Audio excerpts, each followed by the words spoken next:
Okay, so the first sign of the season of war is the Scorpion, and the other three signs within the Scorpion's group is Hercules, which before the Greeks named him Hercules, he used to be called Uz Thabar. In Hebrew that would mean strong word. So you have this enmity battle between the Scorpion and the strong word, keeping the Scorpion in check. Okay? Treading upon the Scorpion. Messiah came to tread upon the Scorpion. Iniquity, wickedness, tormenting of people, of men that he made. Another sign is a serpent, a snake. And then the fourth and last sign is Ophiuchus, who is a serpent holder. Okay, he's grabbing the snake, he's clutching the snake, reminding us of Moses, the serpent holder. Okay? And also remembering that the serpent that Moses held was stronger than the serpents of the Pharaoh's magicians. And he ate their snake. So, in the end, the wickedness is overcome by God. And God keeps them in check. Alright? And I give the identity to this group, the messianic identity of this group, as Jesus is the healer.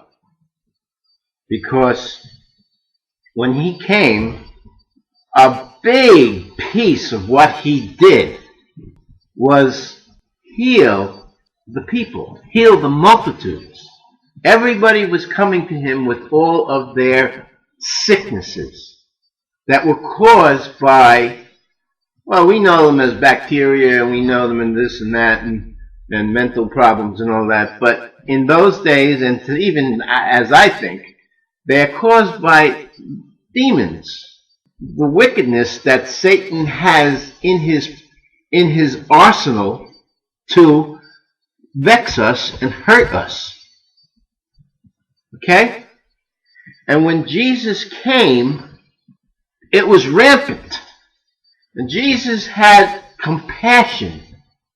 He was a serpent holder in love of the people that he was healing. Compassionate, making them comforted, making them heal. And he came, and the people saw his works, and they believed in him, so much so that just touching his garment, they were healed. Wholly, fully healed, just by touching his garment. Jesus, the healer. Jesus, the healer. The just shall live by faith. And this is something that he brought when he came. Okay? Now, the minor prophet that brings this out is named Habakkuk. So the root of his name is Chavak. Okay? And that means, basically, it means to embrace. But it also means, in a sense, to clasp. As in, an embrace is a clasping, clutching. 12 out of 13 times it's used. It's used as the word embrace in a loving way. And so, don't forget about that part that Jesus did his healing, casting out the demons out of compassion. So he was doing this he was clutching and casting out and rebuking the serpent and the scorpion in love for the people that he came to save. One time, the word is translated as fold. Ecclesiastes 4, the fool folds his hands, that's the word kavak there, together is the word kavak again. The fool folds, kavak is hands together, kavak. Okay, so the embrace is just not there. And the secondary part of the definition of kavak is embrace. The first one is embrace. The second one is clutch. So the serpent holder is there in his name, in the sense that he's clutching the snake. He's holding the snake. Now, what does Habakkuk say? What's his prophecy? What's his prophecy? He's only got 3 small chapters. He doesn't say a lot, but I'm going to try to point out that a main part of his prophecy is this whole idea about wickedness rising up and righteousness overruling eventually. Chapter 1, verse 1, the burden which Habakkuk the prophet did see. O Lord, how long shall I cry, and thou wilt not hear? Cry out unto thee of violence, and thou wilt not save. This is the scene, as I see it, before Jesus came. The people were getting surrounded and being overcome by the serpent, the scorpion. They were getting vexed, they were getting hurt, they were getting cursed, they were getting sick, and there seemed to be no end of it. Don't forget, there were 400 years of silence. There wasn't even a prophecy before John the Baptist actually came. Verse 3, why dost thou show me iniquity? See, the iniquity and the violence causing him to cry, the grievance for spoiling and violence are before me. And there are that raise up strife and contention. Again, this enmity, this war that the serpent has given upon us. Verse 4 says it well too. Judgment does never go forth, for the wicked does compass about the righteous. The wicked are encompassing the righteous. They got them surrounded. Okay, we're losing. And he's asking God, and how come you don't talk? You don't answer me? And then he's pointing out that the Chaldeans are coming. Chaldeans are coming. Babylon. Don't forget, they did come, and Babylon came and destroyed the city of Jerusalem. They destroyed the temple of God. And they took the people of Judah away into captivity for 70 years. So it's not like this didn't happen. It happened. Specifically, it happened then, and spiritually, it's happening all the time. Okay? And he's raising up. He says he raises up the Chaldeans. He's allowing, and he's actually created them to do what they had to do because he loves Jerusalem, and because he loves us, he creates these things to chastise us. Because a loving father chastises his son, so that the son grows up correctly in righteousness. And he's doing a good job of doing everything he does there, because he loves us. Again, love. He's allowing the wickedness, and then he's taking the wickedness away. And he does both of those things in love. Okay. Verse 13. Thou art of purer eyes than to behold evil, and canst not look on iniquity. Wherefore lookest thou upon them that deal treacherously, and holdest thy tongue when the wicked devours the man that is more righteous than the man that's devouring him?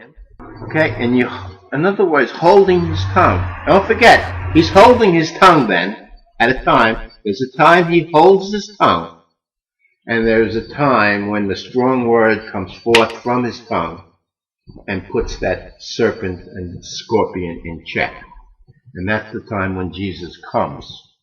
14, and makes men as fishes of the sea, and as creeping things that have no ruler over them. This is again like the scorpion, you see. There's creeping things that have no ruler over them. Serpent, same thing.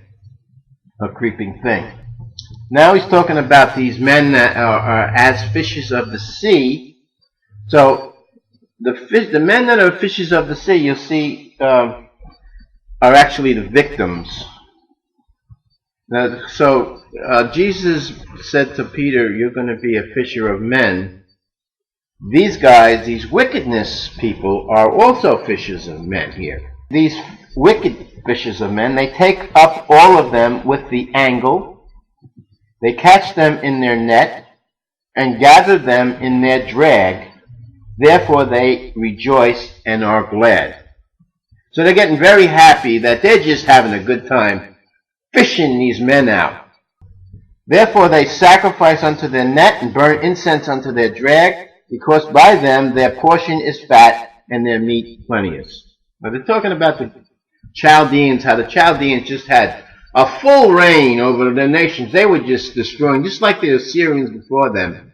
And just like the Assyrians, they get this stout heart, and they get this thing where by their own strength they do it, not by the strength and not by the purpose that God put in them in the first place. And they overdo what they were supposed to do.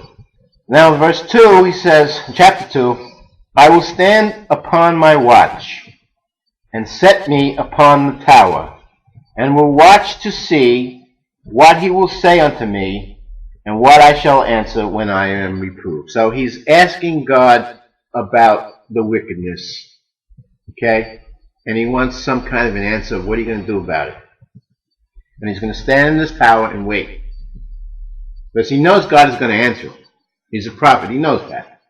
The Lord answers him in verse 2, write the vision and make it plain upon the tables, that he may run that reads it. For the vision is yet for an appointed time, but at the end it shall speak and not lie. Though it tarry, wait for it, because it will surely come, it will not tarry.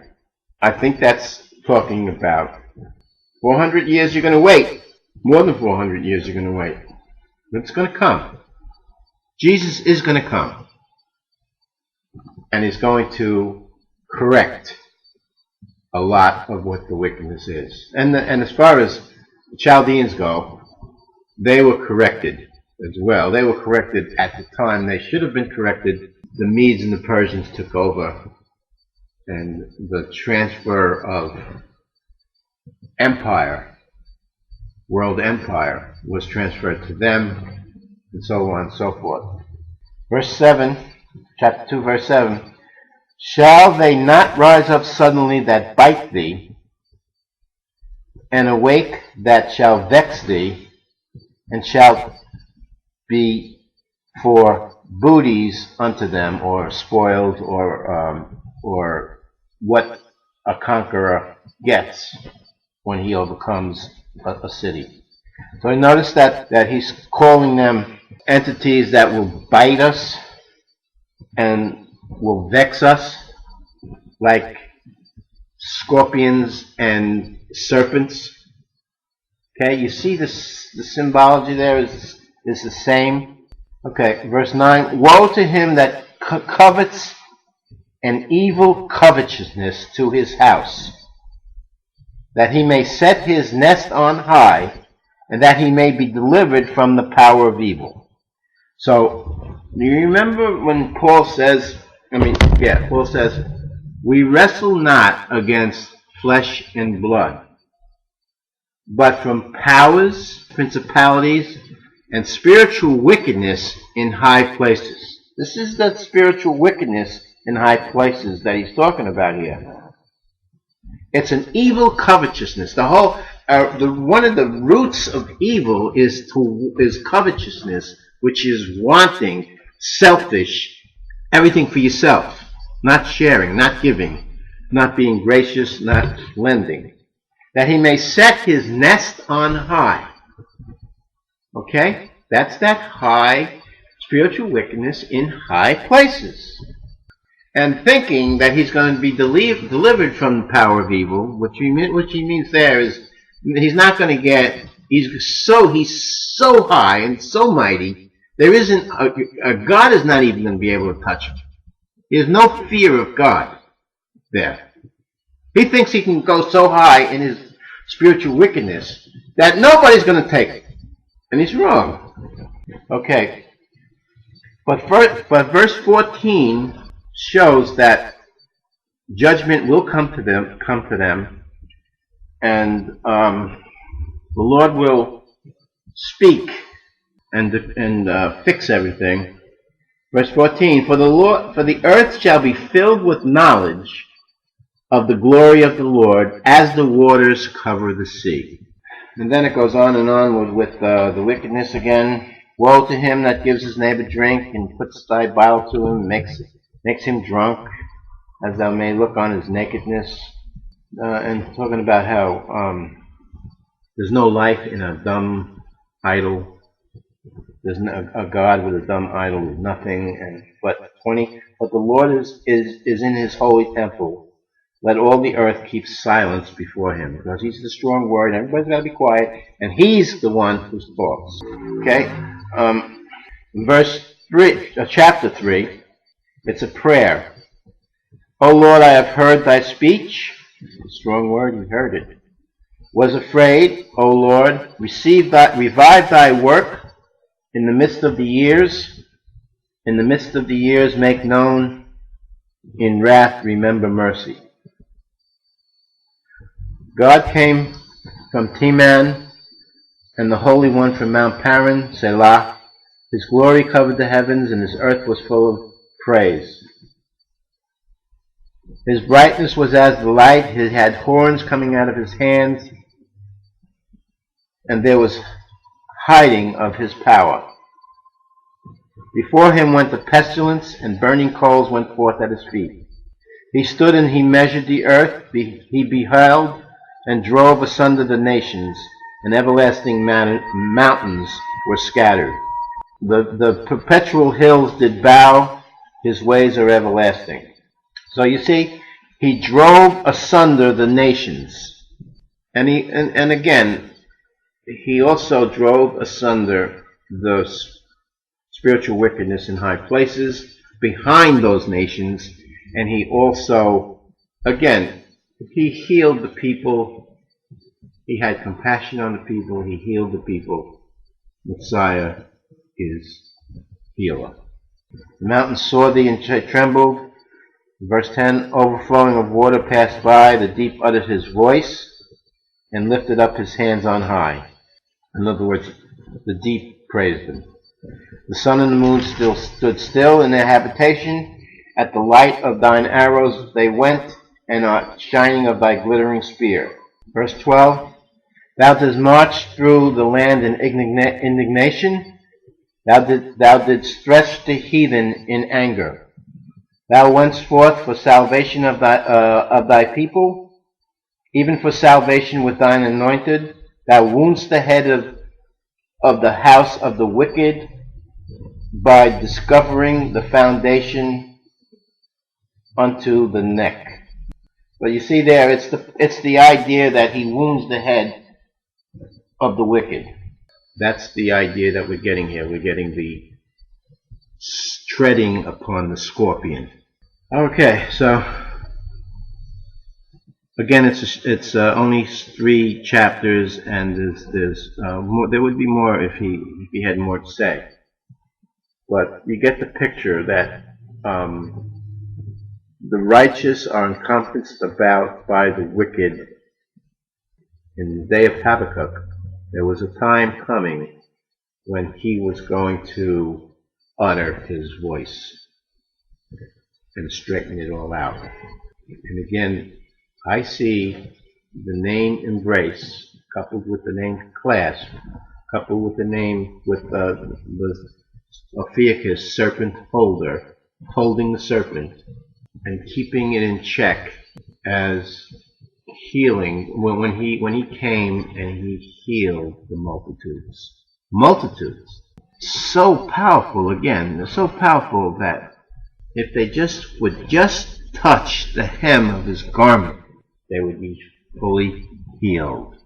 Reach out to his garment, touch his garment, and claim your healing from the strong word that came for you.